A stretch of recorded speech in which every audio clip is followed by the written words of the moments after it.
दोस्तों 2025 में चैत्र नवरात्रि कब है? 29 मार्च या 30 मार्च?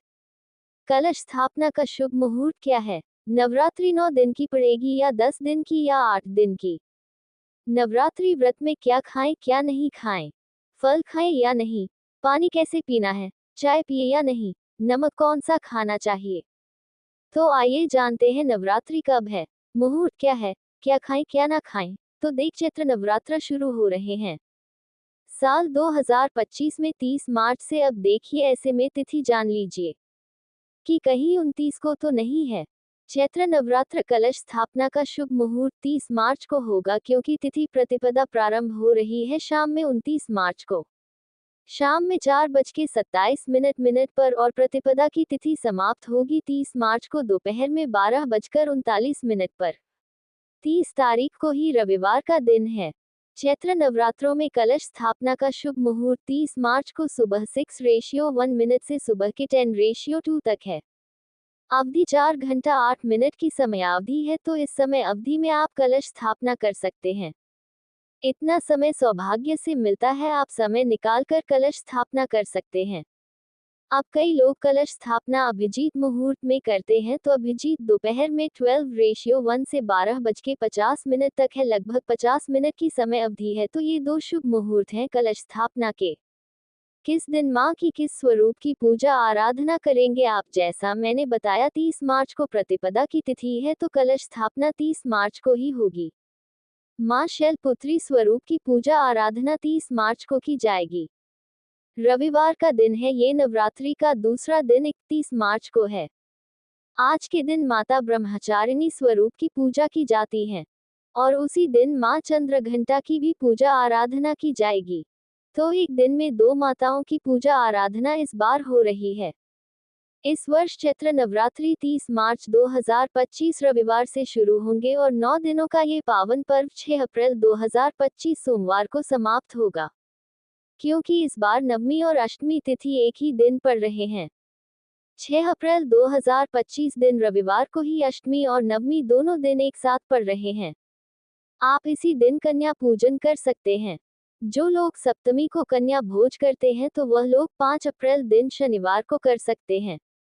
जो भक्त सच्चे दिल से माता रानी की पूजा आराधना करते हैं और उनकी भक्ति में लीन हो जाता है, तो माता रानी उसकी सच्ची भक्ति से उसकी पुकार अवश्य सुनती है और जो इच्छाएं उसके मन में होती हैं, तो माता रानी उसे वह सब कुछ देती है जो उसको चाहिए होता है। माता लक्ष्मी दोनों हाथों से धन की वर्षा करती है। माँ दुर्गा उसी पर अपनी कृपा दृष्टि बनाती है जो नवरात्रों में खास तौर पर माता की सेवा में लग जाता है। साल भर के इस त्योहार में माता धरती पर आती है और उसी पर कृपा दृष्टि बनाती है जो माता को सच्चे हृदय से प्रसन्न करता है। उसे रंग से राजा बनाकर ही जाती है, फिर चाहे वह राजा हो या भिखारी, माँ की नजरों में वह सबसे बड़ा है। दोस्तों, सबसे पहली बात, नवरात्रि में हम एक माटी के प्याले में जौ भरते हैं ताकि हमारे घर में सुख शांति बनी रहे और माता प्रसन्न हो जाए। जौ जब हरे भरे होते हैं तो घर में हरियाली आती है और सुख समृद्धि की प्राप्ति होती है। जब जौ हरे भरे होते हैं तो समस्त देवी देवता खुशियां मनाते हैं और घर की उन्नति के लिए आशीर्वाद देते हैं। हरे भरे जौ में साक्षात माता रानी अपने 9 स्वरूपों के साथ खेलती है और घर में सुखों की बारिश होती है तथा धन की बारिश होती है। और जिस घर में जौ के अंदर से हरियाली नहीं आती है, तो उस घर में पहले ही पता चल जाता है कि अब आपके घर में गरीबी आने वाली है तथा परेशानियां आने वाली है, क्योंकि आपने पूजा पाठ में कोई ऐसी गलती कर दी होगी जिसके कारण जौ में हरियाली नहीं आ पाई। हैरानी वाली बात तो यह है, बिना पानी के माटी में जौ डालते ही उग जाते हैं, वो भी बिना देखभाल करें। हरियाली उसमें निकल आती है, लेकिन जब हम कलश स्थापना करते हैं और जौ बोते हैं, तो ये बहुत ही सोचने समझने वाली बात है कि आपकी देखरेख में और जबकि आपने पानी बराबर डाला, परिवार ने अच्छे से देखा, फिर भी ऐसा होने के बाद जब उसमें जौ ना निकले तथा हरियाली ना उगे, तो समझ ले साक्षात माता रानी आपसे नाराज है। माता रानी अपनी संतान को सदैव माफ कर देती हैं। आप सच्चे हृदय से माता रानी से माफी मांग ले, माता करुणामय है और अपने भक्तों को, अपने बेटों को, अपने लाल को वह सदैव माफ करती हैं। जौ में कम हरियाली आना मतलब घर में धीरे धीरे खुशियों का वास होगा और ज्यादा हरियाली आने पर धन की वर्षा होगी। तेजी से व्यापार दिन दुगनी रात चौगुनी बढ़ेगा। कई लोग जौ में डेली पानी डालते हैं, जो कि इसमें पानी नहीं डाला जाता बल्कि पानी का छींटा मारा जाता है, इसीलिए जौ खराब हो जाते हैं। ऐसा ना करें और इसी कारण हरियाली नहीं आती है। ज्यादा पानी डालने से ये खराब हो जाते हैं। जौ जब आपके घर में हरे भरे हो जाए तब इसमें चांदी का सिक्का या 1 रुपया का सिक्का जरूर डालें। सिक्का डालने से माता रानी प्रसन्न होती हैं और आपके घर में धन का आगमन होना शुरू हो जाता है। नवरात्रि समाप्त होने के बाद हरे भरे जौ का क्या करें, आइए जानते हैं। पहली बात तो ये कि इसमें जो आपने 1 रुपया का सिक्का डाला है उसे आप अपने धन रखने के स्थान पर रख लें, इससे धन में बढ़ोतरी होती है। और अंत में नवरात्रि समाप्त होने के बाद इन जौ में से थोड़े पत्ते माता रानी के प्रसाद के स्वरूप में पूरे परिवार को खिलाएं। इसके पत्ते खाना बहुत ही शुभ और मंगलकारी माना जाता है।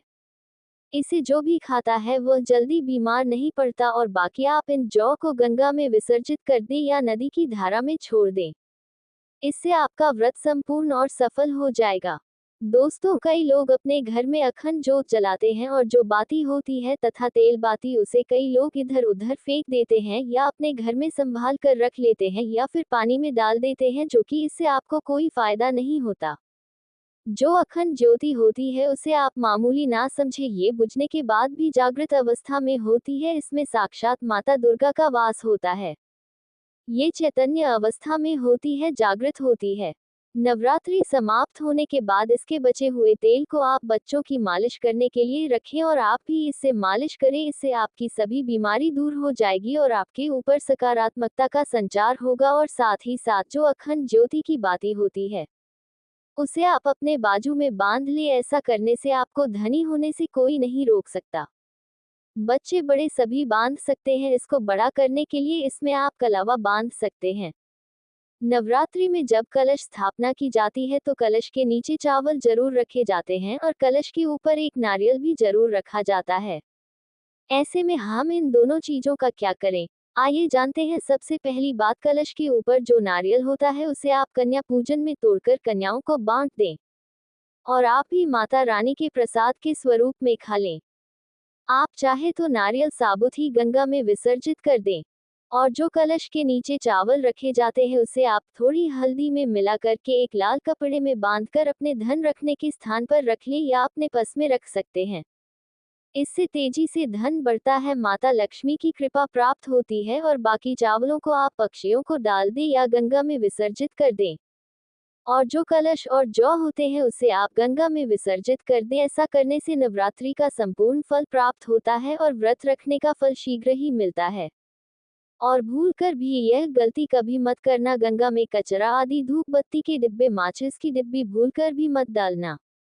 सड़े गले फूल गंगा में नहीं डालना चाहिए, इससे उल्टा व्यक्ति नरक में चला जाता है और परिवार में गरीबी का वास हो जाता है। गंगा मैया क्रोधित हो जाती है और श्राप देती है, इसीलिए ऐसा घोर पाप कभी मत करना। इसके पीछे एक कथा है। जब गंगा मैया भगवान शिव से शिकायत लेकर पहुंची तब भगवान शिव कहते हैं, जो मनुष्य गंगा को मैला करेगा वह कभी पवित्र नहीं कहलाएगा, वह हमेशा नरक में भटकता रहेगा, उसे मोक्ष प्राप्त नहीं होगा, वह नरक के भांति इसी पृथ्वी लोक में भ्रमण करता रहेगा। इसीलिए गंगा को मैला नहीं करना चाहिए, नहीं तो आपका समस्त पुण्य नष्ट हो जाएगा, आपका पुण्य भूत पिशाच को प्राप्त हो जाएगा। अगर आपको माता रानी की चुनरी उपहार में मिली है, जैसे जागरण आदि से या किसी पंडाल से या धार्मिक यात्रा से, तो ऐसी माता की चुन्नी बहुत ही शुभ मानी जाती है। इससे आपका वैवाहिक जीवन सफल हो जाता है। माता रानी की चुन्नी को आप संभाल कर रखें। इसे आप करवा चौथ पर, बट सावित्री व्रत आदि में या किसी पर्व पर, त्योहार में अवश्य पहने। इसमें माता रानी का आशीर्वाद होता है जो आपको प्राप्त हुआ है। ऐसी चुनरी सदैव संभाल कर रखें, क्योंकि माता की चुनरी जागृत अवस्था में होते हैं, इसे मामूली ना समझे। नवरात्रों में चाहे कुछ भी कर लेना, लेकिन ये कार्य जरूर करना, बिन पूजा पाठ के ही सारा फल मिल जाता है। आप चाहे कुछ करें या ना करें, लेकिन नवरात्रों में यह एक काम जरूर कर लेना। मैं माता रानी की सौगंध खाता हूँ, माता लक्ष्मी खुद आपके घर में चलकर आएंगी। नवरात्रि में बिना व्रत बिना पाठ के आपको संपूर्ण नवरात्रि का फल मिल जाएगा। अगर आपने व्रत नहीं रखा है कोई बात नहीं, आपको परेशान नहीं होना है, क्योंकि कभी कभी हम काम के चलते या कभी कभी कुछ ऐसे हम कामों में फंस जाते हैं जिसके कारण हम माता रानी के नवरात्रों में उनको समय नहीं दे पाते, तो आपको परेशान नहीं होना। अगर आपने व्रत नहीं रखा है कोई बात नहीं, पूजा नहीं कर रहे हैं नवरात्रि में कोई बात नहीं, बस यह एक काम आपको कर लेना है। नवरात्रि में जितने भी लोग पूजा पाठ करते हैं उससे भी आपको अधिक बढ़कर के फल प्राप्त होगा। आइए जानते हैं नवरात्रि में ऐसा कौन सा कार्य करने से बिना व्रत, बिना पूजा या फिर बिना कन्या भोजन के सारे फल की प्राप्ति हो जाती है। केवल सच्चे मन से अगर नवरात्रि के समय में कोई भी व्यक्ति पूरे मन के साथ, पूरे विश्वास के साथ, सच्ची लगन आस्था के साथ अगर दुर्गा सप्तशती में वर्णित सिद्ध कुंजिका स्रोत का पाठ कर लेता है तो संपूर्ण दुर्गा पाठ का फल उन्हें प्राप्त हो जाता है। जो भी आप व्रत रखते हैं माता रानी के लिए, आप चाहते हैं कि माता रानी का आपके ऊपर आशीर्वाद प्राप्त हो, माता रानी की कृपा मिले, आपकी कोई अधूरी मनोकामना है वह चाहते हैं आपकी अधूरी मनोकामना पूर्ण हो जाए। सरकारी नौकरी हेतु पितृदोष, राहु दोष, मंगल दोष, कर्ज दोष, शनि दोष, कर्ज का दोष, गरीबों का दोष मात्र पल भर में दूर होगा। तो अगर आपने नवरात्रि का व्रत रखा है तो वह सारे फल अगर आप चाहते हैं और उसका 1000 गुना फल प्राप्त हो जाए तो नवरात्रि के समय में दुर्गा सप्तशती का पाठ जरूर करना। और जो लोग नवरात्रि का व्रत नहीं रखे हैं, किसी कारणवश उन्हें टाइम नहीं मिल पाया है, ऐसे व्यक्ति दुर्गा सप्तशती में वर्णित सिद्ध कुंजिका स्रोत का पाठ जरूर करना। पूर्ण रूप से आपको नवदुर्गा माता का पूजा पाठ करने से, नवदुर्गा के 9 दिन व्रत करने से, कन्या भोजन कराने से जो फल प्राप्त होता है, नवरात्रि के एक दिन बस केवल आप बैठ कर के जप लेते हैं तो पूर्ण रूप से आपको फल प्राप्त हो जाता है। जो लोग समर्थ है ऐसे लोगों को कन्या पूजन भी जरूर करना चाहिए। अब कन्या पूजन का बेनिफिट क्या है, तो माता रानी स्कंद पुराण में भी लिखा है और कई सारे हमारे जो है देवी पुराण में भी इसका वर्णन मिलता है। माता रानी जितना पूजा पाठ से प्रसन्न होती है उतना ज्यादा कन्या भोजन कराने से हो जाती है, क्योंकि कन्याओं को देवी का स्वरूप माना जाता है और जो कन्या होती है नवरात्रि के समय में ये साक्षात नव दुर्गा का स्वरूप हो जाती है। कन्या पूजन कैसे करना है और क्या मुहूर्त है, सब बताऊंगा दोस्तों। दूसरी जानकारी बता रहा हूँ, ये जानकारी नवरात्रि के दौरान आपको एक पुष्प का पौधा जरूर लगाना है। मैं इसका फायदा भी बताऊंगी, कौन कौन से पुष्प लगाने चाहिए। हमारे धर्म शास्त्रों के अनुसार कहा गया है दोस्तों, अगर कोई व्यक्ति मंदिर के किनारे में मदार का पौधा लगा दे, ध्यान से सुनिए, जो सफेद कलर का मदार का पौधा होता है किसी भी मंदिर के किनारे में लगा देते हैं, ये पुष्प वहां पर उपस्थित जो देवी देवता है, मंदिर में जो रहने वाले जो देवी देवता हैं, जैसे शिव मंदिर है, शिव मंदिर में मदार का पौधा लगाते हैं तो इसका एक पुष्प अगर कोई भी व्यक्ति रख कर के चढ़ा दे शिव मंदिर में जाकर के, तो आपको एक स्वर्ण दान के बराबर पुण्य की प्राप्ति होती है। तो मदार का पौधा लगाने से इसमें जो फूल खिलेंगे वह जाकर के देवी देवताओं को चढ़ाए जाएंगे, तो उसका आपको जो है पुण्य की प्राप्ति होगी। जो व्यक्ति चढ़ा रहा है उसको आधा फल मिलेगा और आधा फल आपको प्राप्त होना शुरू हो जाएगा। तो मदार का पौधा अगर कोई भी व्यक्ति नवरात्रि के समय में किसी भी शिव मंदिर है, माता रानी का मंदिर है, उनके समीप में जाकर के लगाता है तो अक्षत पुण्य की प्राप्ति होती है। ना इसमें आपको व्रत करना है, ना पूजा पाठ करने की जरूरत है, बस आप जो है कोई भी फूलों का पौधा लगा सकते हैं। इस श्रेणी में आते हैं जैसे मदार का पौधा, सदाबहार का पौधा। सदाबहार हमेशा हरियाली रहता है और यह हमेशा फूलते हैं। ऐसे फूल का आपको चयन करना है जो हमेशा फूलते रहे, जिसमें फल फूल आते रहे। तीसरे नंबर पर आता है कनेर का पौधा। जो कनेर का पौधा है इसे देवी माँ का श्रृंगार कहा गया है। कनेर के पौधे को पार्वती का स्वरूप कहा गया है। धर्म शास्त्रों में तो कनेर का पौधा चढ़ाने से माता रानी बहुत प्रसन्न होती है और गोदान के बराबर हमें फल की प्राप्ति होती है। आप चाहते हो तो गुड़हल का पौधा लगा सकते हैं। देवी मंदिर किनारे में कोई भी व्यक्ति गुड़हल के फूल का पौधा लगता है तो हमारे धर्मशास्त्रों में ऐसा कहा गया है, गुड़हल के वृक्ष पर साक्षात मां जगदम्बा का वास होता है। धर्मशास्त्रों में भी लिखा है आप माता रानी को भोग लगाएं या ना लगाएं, कोई श्रृंगार का सामान चढ़ाएं या ना चढ़ाएं, इससे कोई फर्क नहीं पड़ता। लेकिन अगर कोई भी व्यक्ति नवरात्रि के समय में गुड़हल का पुष्प माता रानी को सच्चे मन से अगर माला पिरो करके 21 की संख्या में, 11 की संख्या में चढ़ा दी जाए तो उस व्यक्ति की वह मनोकामना पूर्ण होने से साक्षात ब्रह्मा भी नहीं रोक पाते हैं। गुड़हल का फूल माता रानी को चढ़ाने से नवरात्रि में आपने पूजा पाठ व्रत रखे हैं। कोई बात नहीं, अगर आप व्रत नहीं कर पा रहे हैं, पूजा पाठ में टाइम नहीं दे पा रहे हैं, तो गुड़हल का फूल माता रानी को नवरात्रि के किसी भी दिन 21 माला पिरो करके माला बना करके माता को चढ़ा देना, संपूर्ण व्रत का फल मिल जाएगा। आपने नवरात्रि का व्रत रखा हो या ना रखा हो, इससे कोई फर्क नहीं पड़ता, बस गुड़हल का फूल माता रानी को चढ़ा देना। तो ऐसा कहा गया है, कोई व्यक्ति अपने जीवन काल में अगर नवरात्रि के समय में गुड़हल का पौधा लगा देता और इस पौधे में फूल आना शुरू हो जाते हैं और यह फूल अगर देवी देवताओं को चढ़ना शुरू हो जाते हैं, तो माता रानी आजीवन आपकी मदद करेगी, आपके ऊपर अपनी कृपा बरसाएगी, आपको अपना पूर्ण आशीर्वाद देंगी और जब तक आप इस संसार में जिएंगे कभी भी निर्धन नहीं रहेंगे। ऐसे में आप अष्टमी और नवमी को, इन दोनों तिथियां में कन्या पूजन अवश्य ही करें। कन्याओं को भोजन अवश्य खिलाएं। शास्त्रों में 9 दिनों के नवरात्रि को बहुत ही शुभ और मंगलकारी माना जाता है और वहीं 8 दिनों के नवरात्रि को अच्छा नहीं माना जाता। ऐसे में 10 दिनों के नवरात्रि बहुत ही शुभ माने गए हैं। शास्त्रों के अनुसार नवरात्रि के दिनों में माता रानी का पूजन करने से, कन्या पूजन करने से माँ अभय वरदान प्रदान करती हैं। कुंडली में जो कष्ट होते हैं उन्हें ठीक कर देती है। श्रीधर की तरह ही सच्चे हृदय वाले व्यक्ति के सभी कष्टों का निवारण मां शीघ्र ही करती है। मां की उपासना से विनम्रता का विकास होता है, सभी कष्ट, दरिद्रता, दुख, कष्ट नष्ट हो जाते हैं। नवरात्रि में माता रानी का व्रत और पूजन किया जाता है, लेकिन नवरात्रि के दौरान सबसे ज्यादा महत्व होता है कन्या पूजन का। कन्या पूजन सर्वप्रिय है, श्रेष्ठ है। कन्या के रूप में स्वयं जगदम्बा देवी, माता वैष्णो, 9 देवियां अर्थात समस्त ब्रह्मांड इनके शरीर के कण कण में वास करते हैं।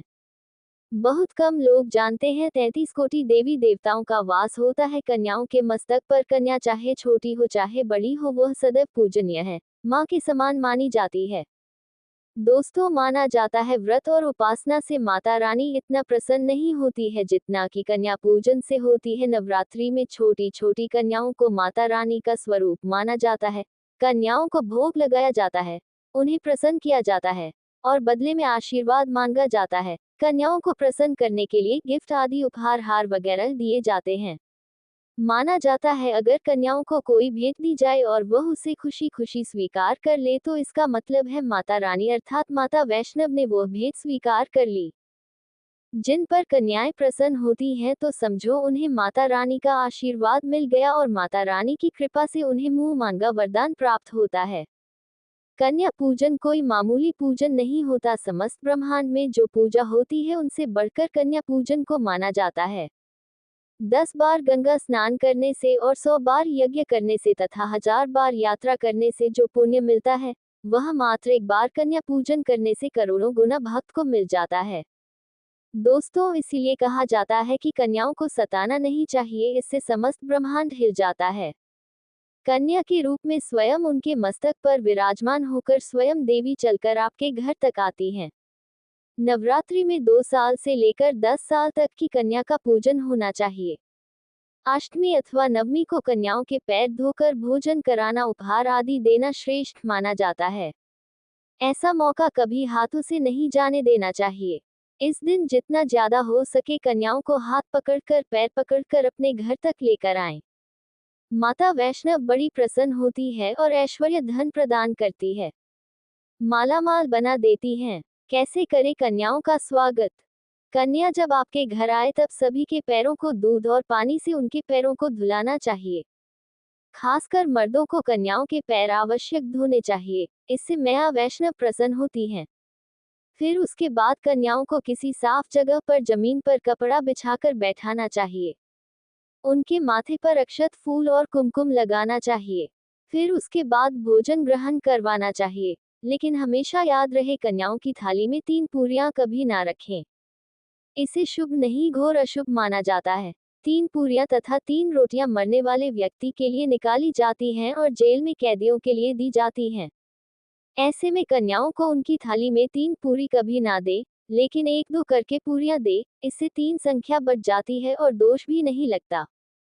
दोस्तों, कन्याओं को खाना खिलाने के बाद अंतिम में कन्याओं के सर पर लाल चुनरी उड़ाना चाहिए और भोजन में आपको खीर, पूरी, हलवा, चना तथा आलू की सब्जी, छोले वगैरह की सब्जी खिलानी चाहिए।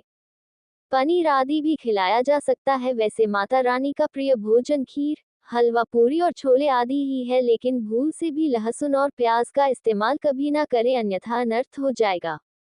अक्सर कई लोग कन्याओं को कुरकुरे का पैकेट, चिप्स वगैरह का पैकेट खिलाते हैं, जो कि घोर अनर्थ माना जाता है, क्योंकि इसमें लहसुन प्याज का इस्तेमाल होता है, जिसके कारण आपका व्रत खंडित हो सकता है। माँ दुर्गा क्रोधित हो सकती हैं। जहां आपने 9 दिनों तक लहसुन प्याज का परहेज किया, लेकिन आपकी एक गलती पूरे व्रत को खंडित कर सकती है। इतना भी नादान नहीं बनना चाहिए कि माता रानी रुष्ट हो जाए और कन्याओं को भी अशुद्ध होना पड़े। कन्याओं को डब्बा बंद कोई भी ऐसी चीज न खिलाएं जिसमें लहसुन प्याज होता है। कई चीज तो ऐसी होती है मार्केट में जिसके अंदर लहसुन प्याज का इस्तेमाल होता है, ऐसा आप कभी मत करना। दोस्तों, कई लोग कन्या पूजन में खाना घर पर नहीं बनाते और मार्केट से रेडीमेड लाकर ही खिलाते हैं तथा दही जलेबी खिलाते हैं, जो कि शुभ नहीं माना जाता। ऐसा खाना वो लोग खिलाते हैं जिनके घर में मान लीजिए कोई दुर्घटना आदि हो गई है, या घर में कोई बीमार है, या कोई मुसीबत है, तब वह ऐसा करते हैं। लेकिन अगर आप स्वस्थ हैं, आपको कोई पीड़ा नहीं है, तो ऐसा भूलकर भी नहीं करना चाहिए। माता रानी दही जलेबी नहीं, आपके हाथों का बना भोजन खाना चाहती है, आपका प्यार चाहती है। फिर चाहे आप घर में एक ही पूरी क्यों ना बनाएं माता के लिए, पर आप स्वयं ही अपने हाथों से माता रानी को भोजन खिलाएं। देखिए, भले ही आप दही जलेबी खिला सकते हैं, परंतु माता को घर का बना हुआ शुद्ध भोजन ही अति प्रिय है। खासकर नवरात्रों के दौरान घर में पका खाना अवश्य बनाना चाहिए, माता रानी बहुत प्रसन्न होती है। घर का बना पका खाना ही कन्याओं को खिलाना चाहिए। कन्याओं को हमेशा स्टील के बर्तन या पत्तों से बने बर्तनों में ही भोजन कराना चाहिए, बहुत ही शुभ माना गया है। अगर पेड़ के पत्ते में भोजन कराते हैं तो माता अभय वरदान प्रदान करती है। दोस्तों, एक और बात हम आपको बताने वाले हैं कि यदि नवरात्रों के समाप्त होने के बाद यदि बीच में कन्या पूजन में शुक्रवार का दिन पड़ जाए, तो कन्याओं को कोई भी खट्टी चीज नहीं खिलाना चाहिए, क्योंकि शुक्रवार का दिन माता संतोषी को समर्पित होता है और माता संतोषी नवरात्रों के दिनों में सक्रिय अवस्था में होती है, यानी वह भी 9 देवियों के साथ में आपके घर में आती है। इसीलिए कन्याओं को भूलकर भी शुक्रवार का दिन अगर पड़ जाए तो खट्टी चीज घर में नहीं बनाना चाहिए और कन्याओं को भी खट्टी चीज नहीं खिलाना चाहिए, घोर पाप लगेगा। आपका किया कराया सब बर्बाद हो सकता है। खट्टी चीजों से माता संतोषी रुष्ट हो सकती हैं, आपको श्राप दे सकती हैं। भोजन कराने के बाद कन्याओं की थाली में एक लौंग जरूर रखना चाहिए, क्योंकि लौंग देवी शक्ति तथा दुर्गा माँ को बहुत प्रिय है। लौंग माता शक्ति का प्रतीक होती है। लौंग में नवदुर्गा का वास होता है। इन 9 दिनों में माता रानी को लौंग का भोग ही लगाया जाता है, तो खाना खाने के बाद कन्याओं को लौंग अवश्य अर्पित करें। माता रानी को अमृत से बढ़कर लौंग प्रिय है, इसीलिए कन्याओं को थाली में चुपचाप एक लौंग जरूर रख दें, आपका भाग्य चमक जाएगा। आपको बता दें कन्याओं को उपहार में क्या दें। कन्याओं को खुश करने के लिए उनकी थाली में दक्षिणा डालें, ताकि आपके घर में संपन्नता बनी रहे तथा धन की कोई भी कमी ना हो। कन्या जब आपके घर से खुशी खुशी धन लेकर जाती है, तो वह भी आपको खुशी खुशी कई गुना आपको धन प्रदान करती है।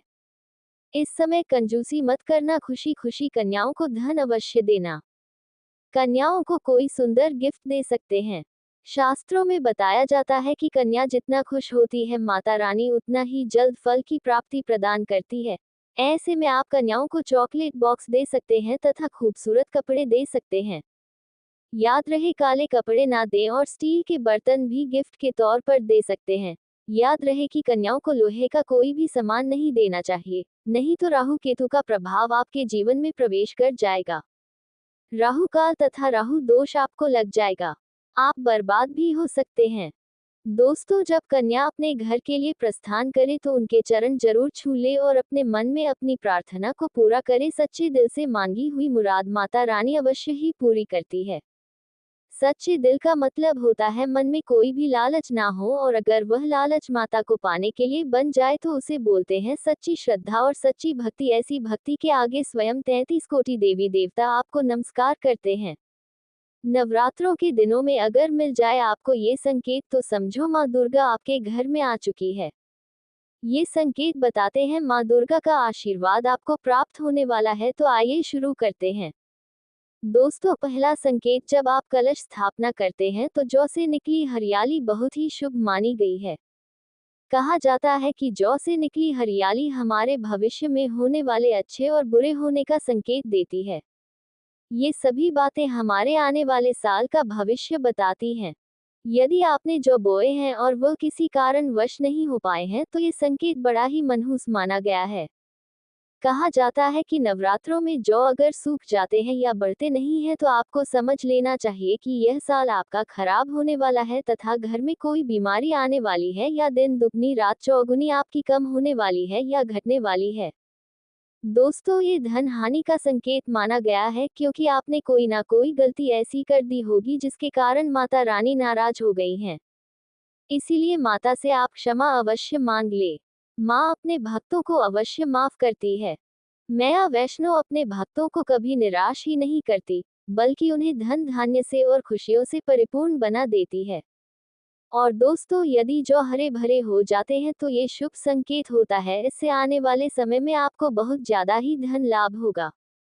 माना जाता है कि 1 रुपए का सिक्का या चांदी का कोई भी सिक्का जौ के बीचों बीच में अगर मिट्टी में दबा दिया जाए तो घर में सुख समृद्धि आती है, माता लक्ष्मी दौड़ी दौड़ी चली आती है। जौ के अंदर हमेशा 1 रुपए का सिक्का अवश्य डालना चाहिए। जौ को खाली नहीं रखना चाहिए, उसमें धन वगैरह अवश्य डालना चाहिए। इससे माता का आशीर्वाद सदैव परिवार पर बना रहता है और जीवन में कोई भी संकट नहीं आता। खाली जौ मतलब धन भी खाली, खुशियां भी खाली ही मिलेंगी। नंबर 2, यदि आपकी नींद नवरात्रों के दौरान सुबह 4 बजे के आसपास खुलती है तो इसे बड़ा ही शुभ संकेत माना जाता है, क्योंकि यह समय ब्रह्म मुहूर्त कहलाता है। इस समय देवी शक्ति अपने सच्चे भक्तों को ही जागती है। इस समय उठाना मतलब माता की कृपा प्राप्त करने के बराबर माना गया है। ये संकेत बताते हैं कि माता सच्ची भक्ति का प्रभाव आपके ऊपर हो चुका है और माता रानी आपको जल्दी ही कोई खुशखबरी देने वाली है। नंबर 3, यदि नवरात्रि में आपका मन प्रसन्न होने लगे, पूजा पाठ में आपका मन लगने लगे, पूजा करते समय मन का शांत होना, ये दर्शाता है कि आपको बहुत जल्द माँ की कृपा प्राप्त होने वाली है। माता रानी आपकी भक्ति से बहुत खुश है। आपकी भक्ति माता रानी को आनंद दे रही है। ऐसे व्यक्ति को समझ जाना चाहिए कि उसके जीवन में अब अच्छा समय आने वाला है। दोस्तों, नंबर 4, नवरात्रों के दौरान अगर माँ के गले से फूल गिर जाए तथा जौ के हरे भरे पत्ते अगर बिन हवा के हिल जाएं तो इसे अति उत्तम माना गया है। ये संकेत बताता है कि माता रानी का आगमन आपके घर में अस्थायी रूप से हो चुका है। आपको माता लक्ष्मी की कृपा प्राप्त होने वाली है। ये संकेत कुछ खास लोगों को ही दिखाई देते हैं। माना जाता है कि पूजा करते समय अगर धुआं अधिक बढ़ जाए तो इससे ये पता चलता है कि आपके घर से गरीबी हमेशा हमेशा के लिए जाने वाली है। भूत प्रेत आत्माएं अब आपके घर से हमेशा के लिए जाने वाले हैं। पूजा करते समय धुएं का अधिक होना बहुत ही शुभ और मंगलकारी माना गया है। ये संकेत भविष्य में अच्छे परिणाम को दर्शाते हैं। दोस्तों, नंबर 5, द्वार पर गाय का आना। वेदों में बताया जाता है कि नवरात्रि के दौरान गाय माता का घर में आना बड़ा ही शुभ संकेत माना गया है।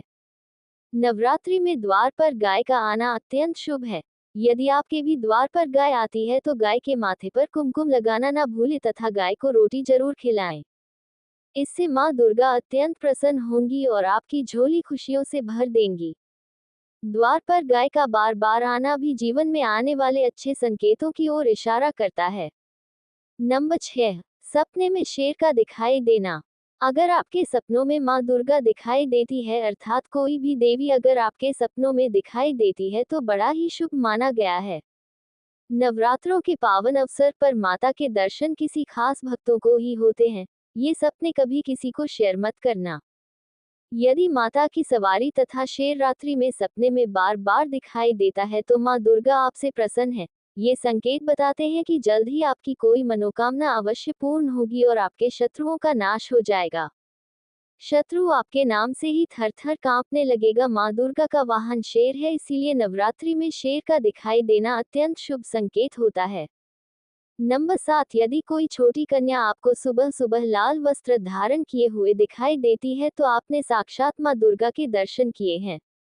यदि नवरात्रों में सबसे पहले आपके घर में कन्याओं का आगमन हो जाए तो समझो आपको दुनिया की कोई भी शक्ति, ब्रह्मांड की कोई भी शक्ति आपको करोड़पति होने से नहीं रोक सकती। आपके जीवन में आपके घर में माता लक्ष्मी का आगमन होने वाला है। आप दिन दुगनी रात चौगुनी तरक्की करेंगे। अब आप खुशियां मनाएं और मिठाइयां बांटें। ऐसे में कन्याओं को भरपूर तरीके से खुश रखें और उनका आगमन दूध से चरण धुलाकर करें।